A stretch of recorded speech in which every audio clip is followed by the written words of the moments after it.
We're standing in front of Algonquin October by Tom Thomson. In the last year of his life, Tom Thomson set into Algonquin Park in April just as the ice was getting out. So he wanted to capture the early spring. His plan was to paint one painting every single day for the entire year, all the way until the first snowfalls of the fall. Unfortunately, Tom didn't make it past July 8th of that year. He was found drowned in the park. He went missing on the 8th, and they found him about a week later.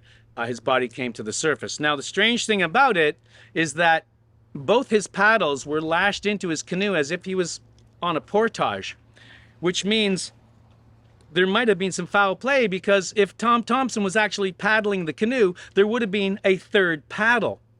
Had the paddle tipped over and he fell in the water unconscious and banged his head and drowned on his own, that paddle would have floated around the lake and ended up at a shore somewhere.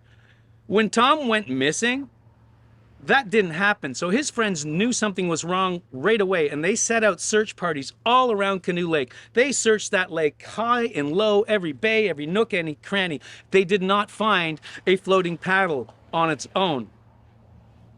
And the fact that I call this the missing paddle, because he couldn't have been in his canoe paddling if they were lashed, the other two canoes were lashed in.